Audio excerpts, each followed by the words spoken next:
이 창세기 27장은 이삭이 야곱에게 축복하는 그런 이야기입니다. 구약 시대에는 부모가 죽기 전에 자손에게 축복하는 이 일은 굉장히 중요한 일이었습니다. 마치 유언과도 같고 또 마지막 그에게 주어지는 중요한 의미를 담은 그런 축복입니다. 특별히 장자에 대한 첫 번째 아들, 맏아들에 대한 축복은 한 사람에게 한 번만 하게 되어 있습니다. 아버지의 전부를 다 그 아들에게 넘겨주는 소중한 의미를 담겨있는 행위가 바로 이런 축복입니다.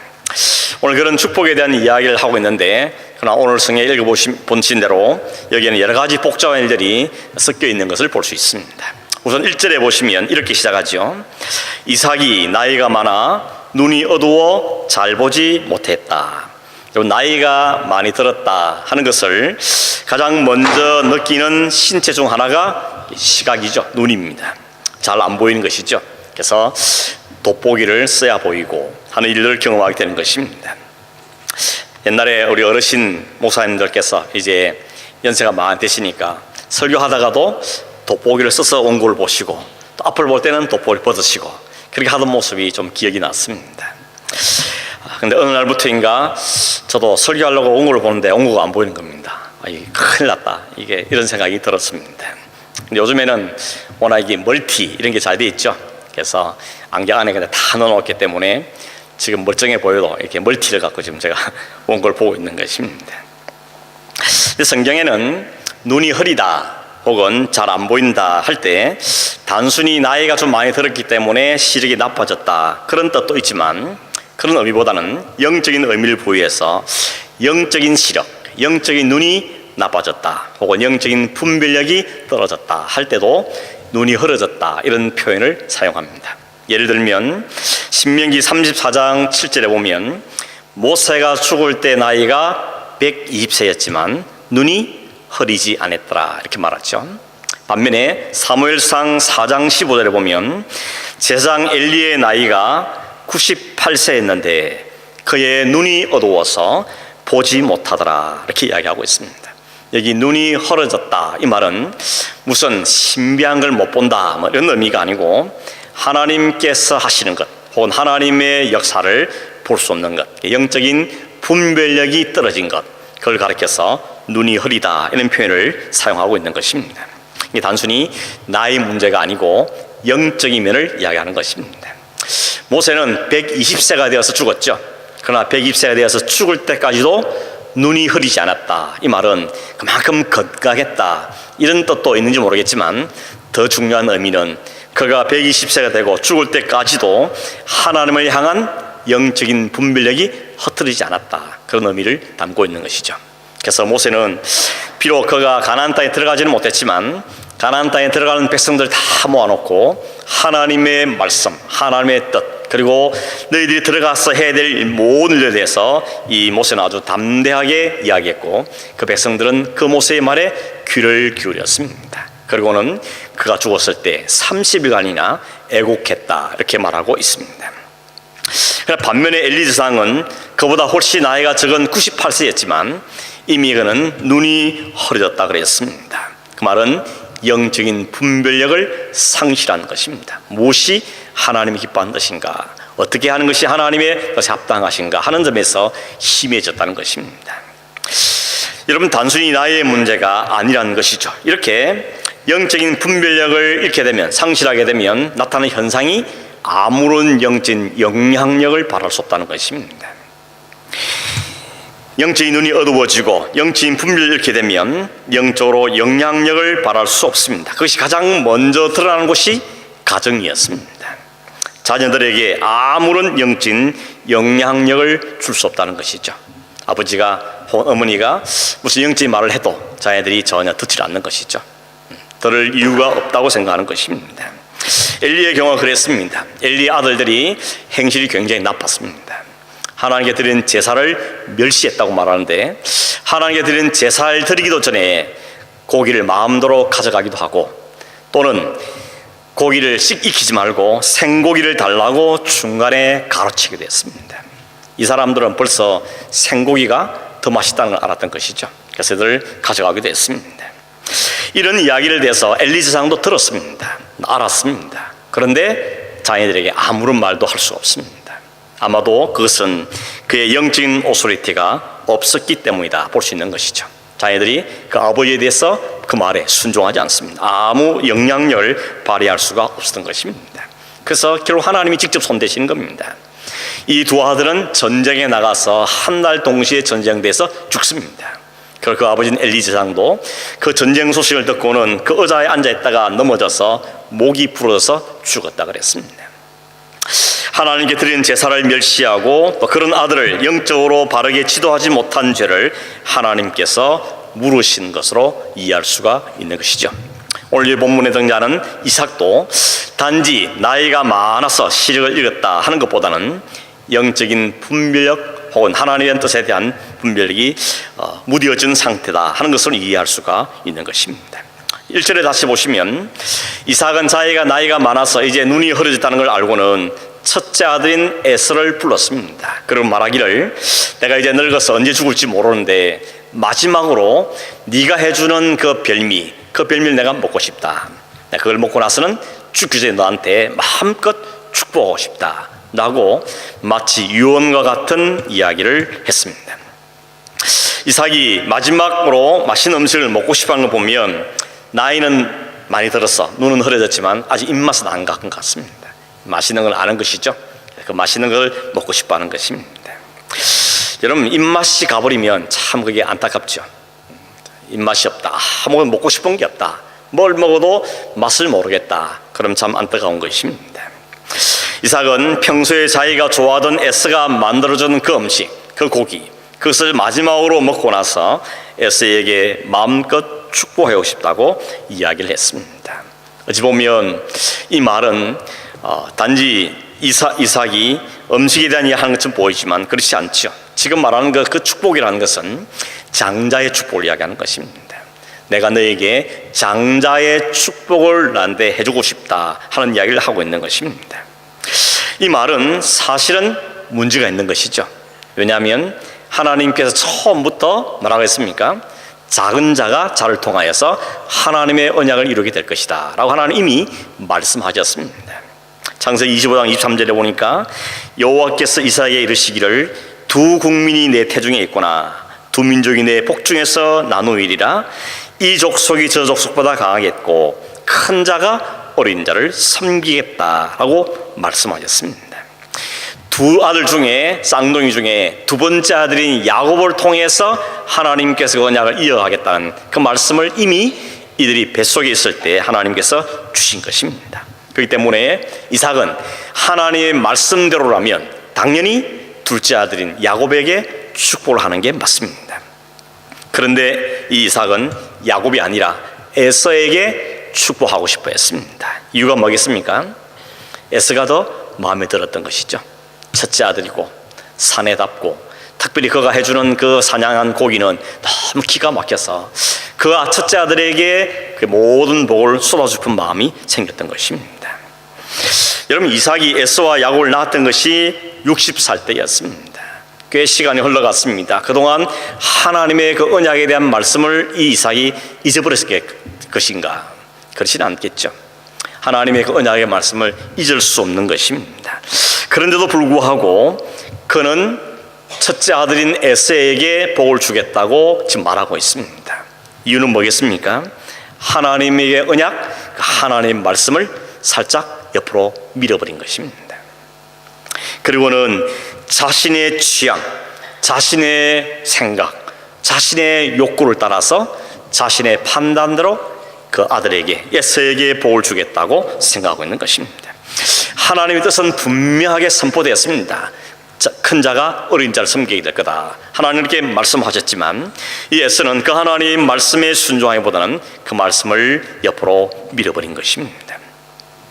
여러분, 왜 하나님께서 굳이 그냥 순서대로 큰 아들에게 축복하시고 큰 아들을 통하여서 하나님의 언약을 이어가시면 될 텐데 왜 굳이 작은 아들에게 그 언약을 이어가게 하십니까? 작은 아들은 야곱이 더 탁월했습니까? 더 실력이 있었습니까? 더 그만한 조건을 갖추었습니까? 전혀 그것과는 관련이 없습니다. 그것은 하나님께서 정하셨다는 것밖에는 설명할 길이 없습니다. 하나님이 그렇게 하시겠다는 겁니다. 하나님께서 첫째가 아니라 둘째를 통하여서 하나님의 언약을 이어가겠다고 말씀하고 있는 것이죠. 그게 하나님의 생각이고 하나님의 계획인 것입니다. 하나님은 우리에게 그렇게 말씀하심에도 불구하고 사람들은 그게 다 자꾸 Why라고 질문을 합니다. 왜 첫째가 아니고 둘째냐? 왜 하나님 그렇게 하시는가? 라고 이야기합니다. 하나님은 창조주시고 절대 주권을 가진 분이기 때문에 우리는 그 뜻에 그저 순종하며 사는 존재들인데도 불구하고 그에 대해서 Why라는 질문을 던지는 것입니다. 왜 에스가 아니고 야곱이냐? 왜 하나님 당신 마음대로입니까? 라는 질문을 하는 것입니다. 여기에 대해서 사도 바울은 로마서 9장에 보면 에스가 아니라 야곱을 택하신 그 하나님을 이야기하면서 한 가지 비유를 들었죠. 그게 바로 토기장이 비유였습니다. 토기장이가 진흙 한 덩이를 갖다가 둘로 딱 나눈 다음에 한 덩이 가지고는 아주 귀한 그릇을 만들고 또 한 덩이 가지고는 그냥 천하게 아무렇게나 쓸 수 있는 그릇을 만들었습니다. 그런데 그 진흙들이 왜 나를 이렇게 만들었습니까? 왜 쟤는 저렇게 만들었습니까? 라고 항의할 수 있겠냐는 것입니다. 그렇게 할 수가 없다는 것이죠. 감히 진흙이 토기장이한테 내가 바른 대로 하지 않느냐고 항의할 수는 없다는 이야기인 것이죠. 어떻게 만들든지 그건 하나님의 절대 주권에 해당되는 일인 것입니다. 누가 감히 창조주시고 전능하신 하나님에 대해서 토를 달 수가 있겠냐는 것입니다.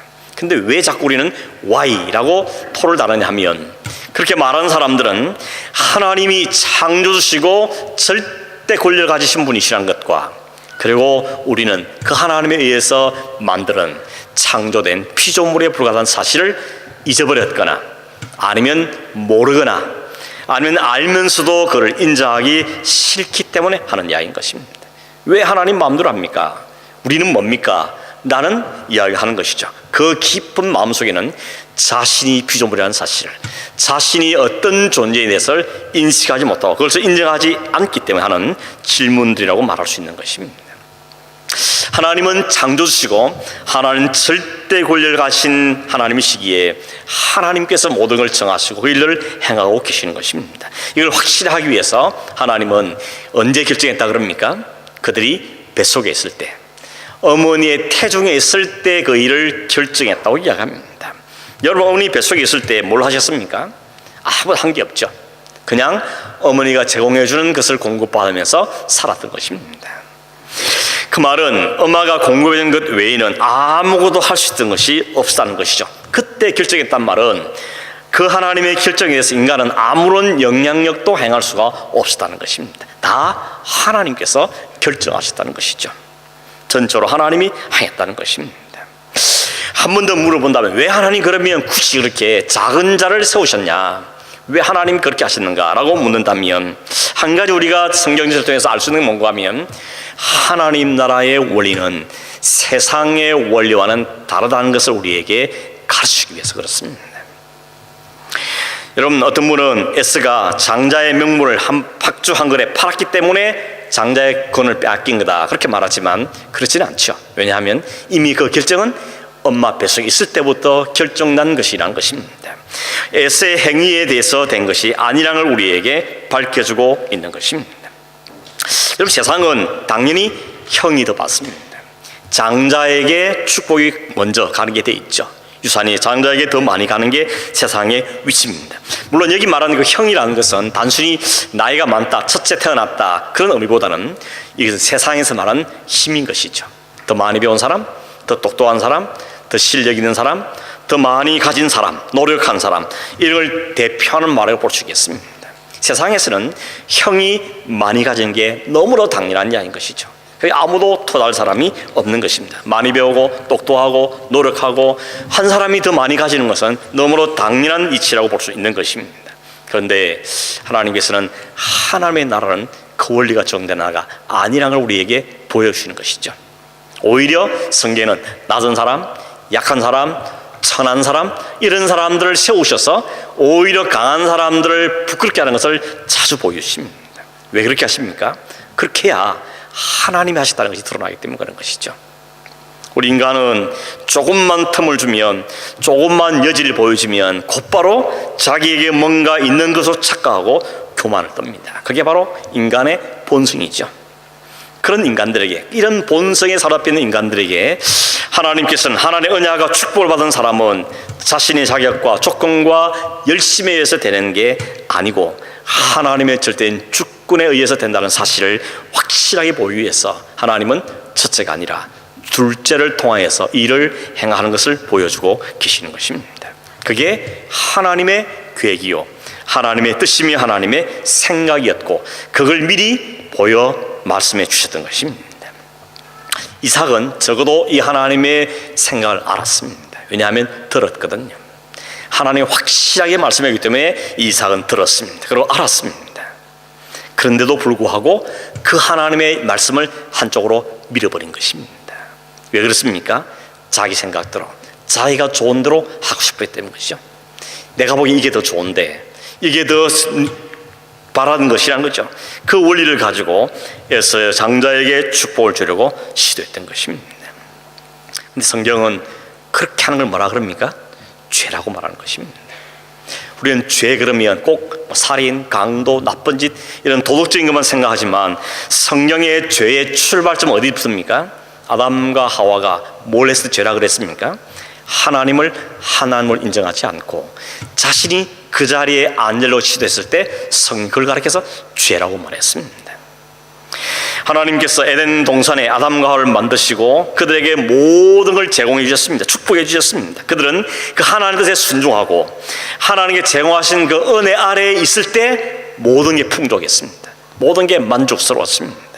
그런데 그들이 그 하나님의 은혜 아래에 머무는 것을 거부하고 스스로 공급자가 되려고 하고 스스로 창조주의 위치에 앉으려고 했을 때 그들은 눈에 보이는 것에 영적인 시력을 빼앗기고 하나님의 말씀을 제쳐두고 자신의 보이는 것 쫓아 살아갔던 것입니다. 그걸 가리켜 성경은 죄라고 이야기하는 것이죠.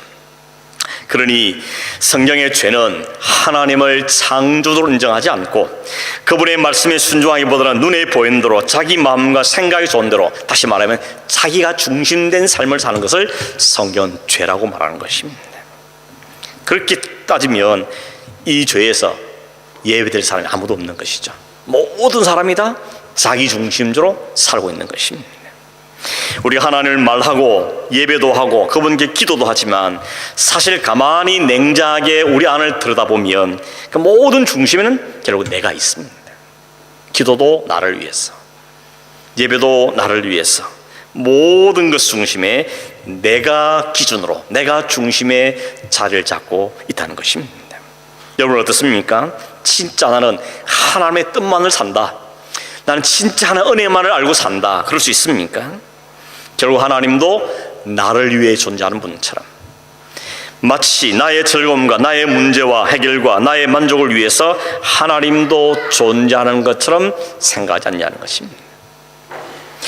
하나님을 사랑한다고 말하고 하나님 모든 것을 하나님에게 헌신합니다 라고 말하지만 실제로 그 안에 진짜 하나님이 중심인지 아니면 그 가운데 내가 자리를 잡고 있는지 생각해보면 사실 후자 같죠. 다 내 시간, 내 물질, 내 가정, 내 건강 다 납니다. 중심에 항상 내가 있는 것입니다. 그래서 그랬습니다. 신이란, 죄라는 단어는 가운데 I가 있다는 것이죠. 죄는 결국 뭔가 하면 그 중심에 하나님이 앉아야 될 자리에 내가 앉는 것, 그게 바로 죄라고 성경 우리에게 말하고 있는 것입니다. 이삭도 마찬가지입니다. 하나님의 언약을 들었습니다. 하나님의 뜻을 알았습니다. 하나님의 말씀이 무엇인지 알고 어떻게 될지 알았습니다. 그러나 그럼에도 불구하고 참 하나님의 말씀을 옆으로 밀어버리고 자기가 그 중심에 앉아서 자기 보이기 좋은 대로 자기를 즐기게 해주는 사람을, 그에게 장자의 축복을 그에게 넘기려 했던 것입니다. 나랑 코드가 맞으니까, 내게 잘해주니까, 내게 만족과 기쁨을 주니까 저 아들에게 내가 마음껏 다 쏟아붓겠다고 생각했던 것입니다. 이 점에서는 여러분 사실은 리브가나 에서나 야곱이나 다 똑같습니다. 리브가도 여러분 알았죠.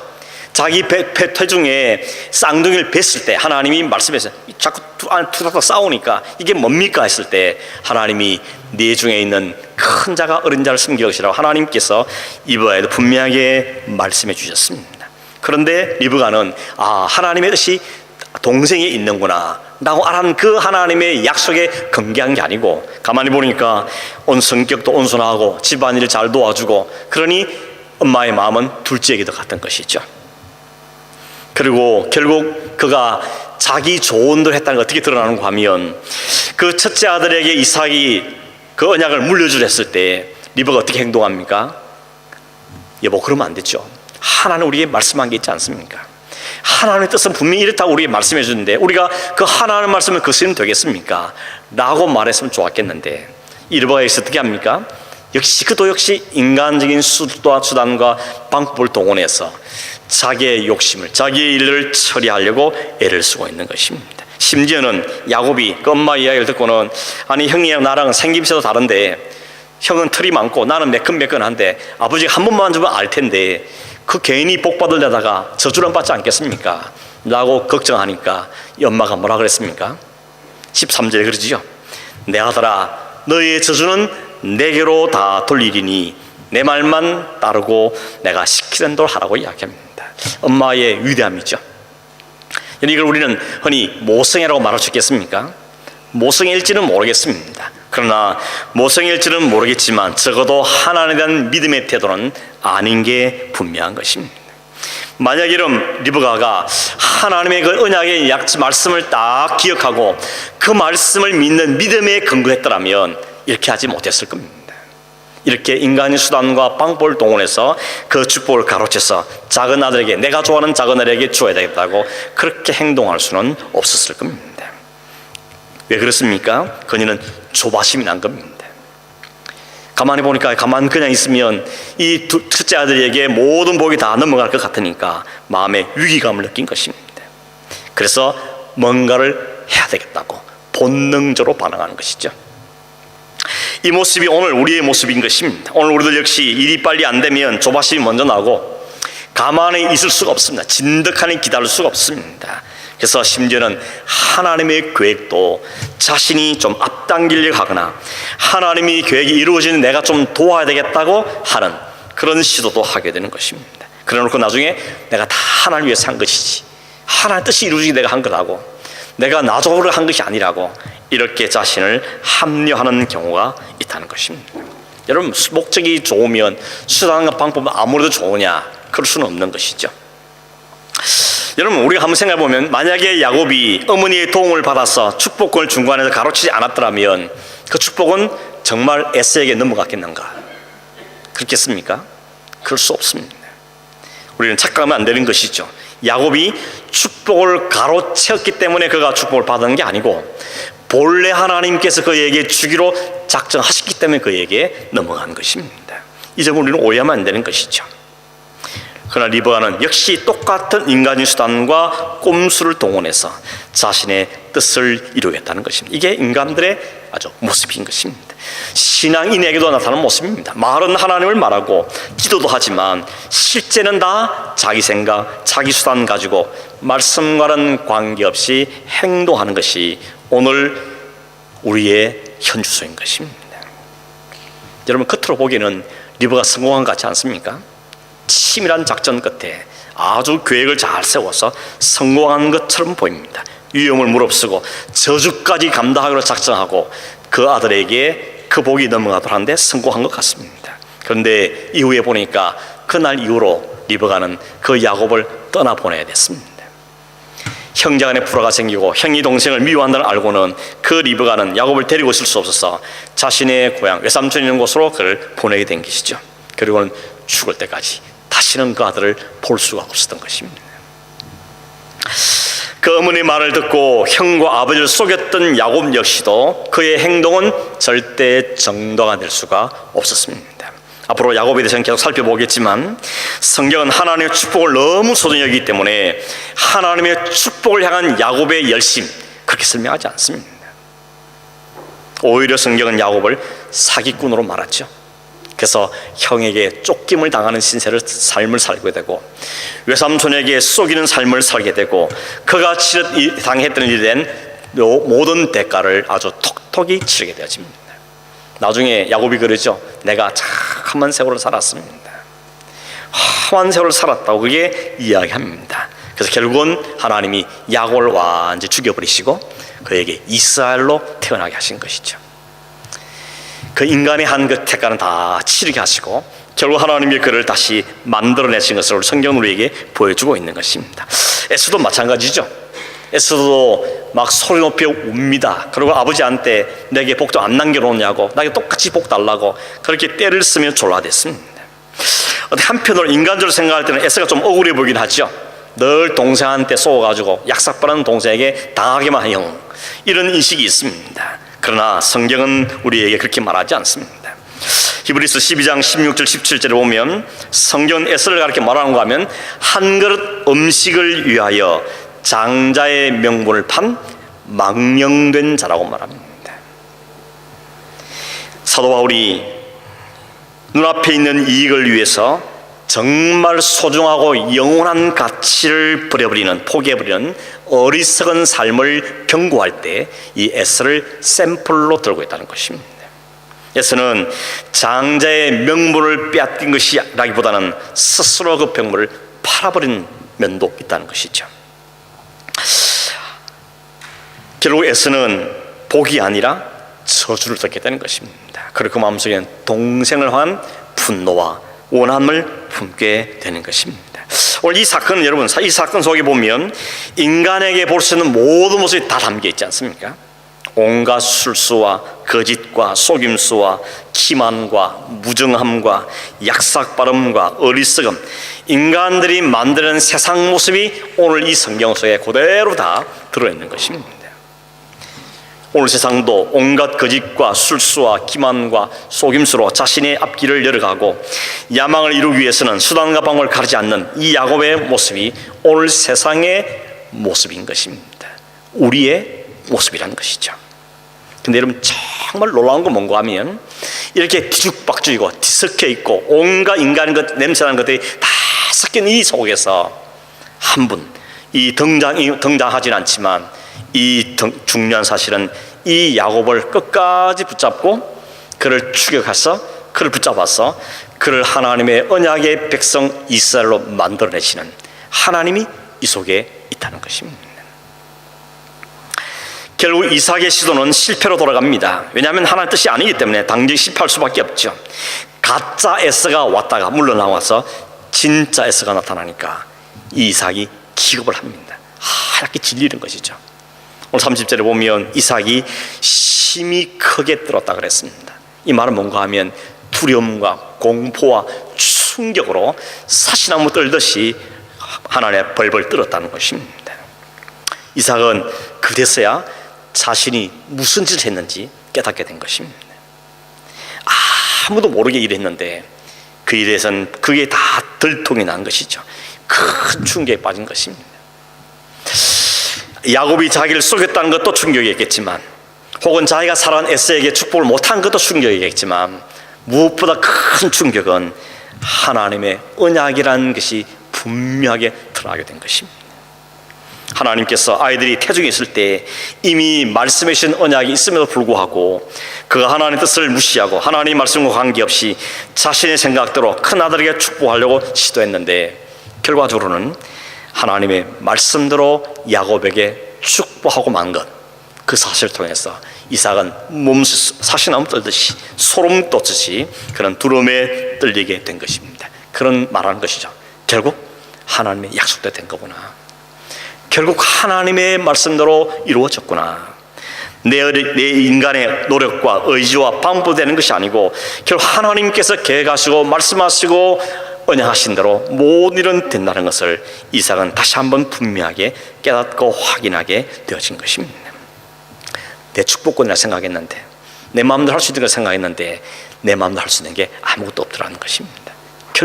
결국은 하나님께서 정하신 방향대로 가게 되더라는 것입니다. 오늘 이 성경은 우리에게 분명한 걸 말해줍니다. 어떤 세력도 어떤 누구도 하나님의 주권적인 언약을 방해할 수 없습니다. 그분에 대해서는 반드시 이루어지고 만다는 것입니다. 설사 인간들은 이렇게 거듭 실패하고 뒤죽박죽 만들어 놓지만 하나님의 그 속에서도 하나님의 언약을 꼭 붙들고 계시다는 것이죠. 하나님의 약속의 말씀 이어가십니다. 그리고 하나님의 그 열심이 결국은 그 언약을 성취해내시는 것입니다. 그 언약의 마지막 최절정이 어디입니까? 십자가였던 것입니다. 하나님께서 그 언약, 그 구원의 역사를 이루시기 위해서 하나님은 한치 없어서 오차도 없이 모두 정해왔고, 결 그리스도의 십자가 부활로 통하여서 우리를 향한 구원의 역사를 완성해 내신 것입니다. 주님께 십자가에서 죽으시며 말씀하시죠. 하나님의 언약이 다 이루어졌다, 하나님의 뜻이 성취되었다고 말씀하고 있는 것입니다. 결국 하나님의 관심은 어디에 있습니까? 하나님이 인간들에게 복잡다단 그 삶에 관심 있는 것이 아니고, 그 속에서도 붙잡고 있는 하나님의 그 언약, 하나님의 구속의 역사, 여기에는 하나님의 변함없는 마음을 가지고 역사를 주관해 가시며 반드시 그 일을 이루어내신 것을 우리에게 보여주고 있는 것입니다. 인간들은 예나 지금이나 끊임없이 자기 욕심에 사로잡혀서 자기 중심적인 삶을 사고 자기 욕구라는 그 본성을 사로잡혀 삽니다. 그 배후에는 사탄이 있습니다. 사탄은 인간들의 그 본성을 이용해서 하나님의 역사를 가로막고 그걸 흩어버리며 그걸 엉망으로 만들기 위해서 끊임없이 역사 속에서 일하고 있었습니다. 그러나 오늘 성경 우리 말하죠.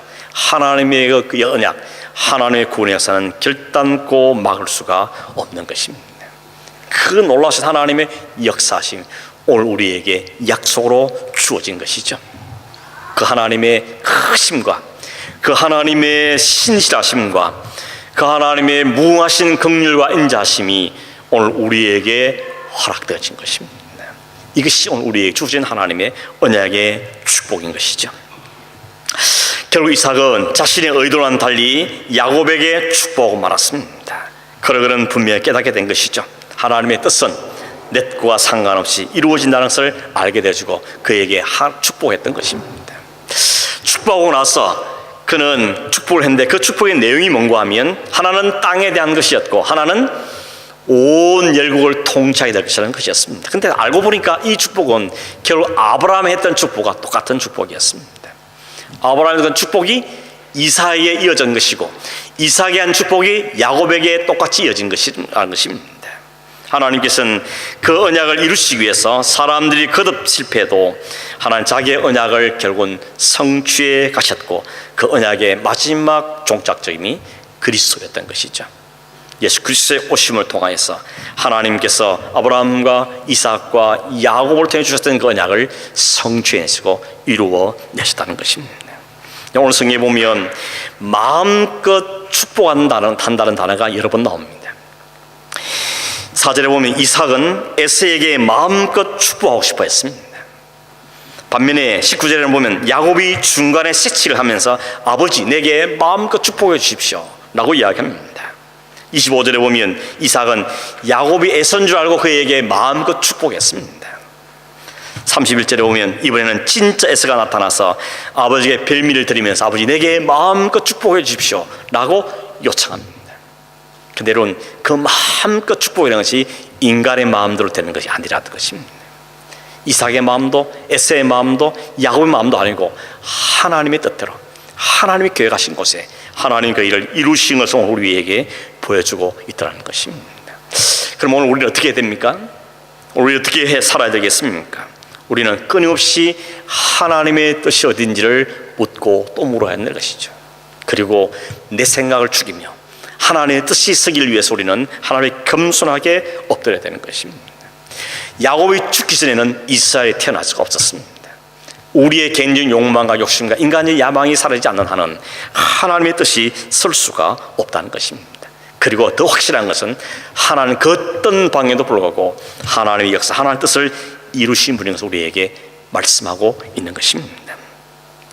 말씀드렸습니다. 오늘 본문은 하나님의 주권은 그 어떤 것으로 방해될 수 없고 그분에서는 반드시 이루어질 수밖에 없다는 사실을 아브라함의 믿음의 후손 오늘 우리 교회에게 말씀하고 있습니다.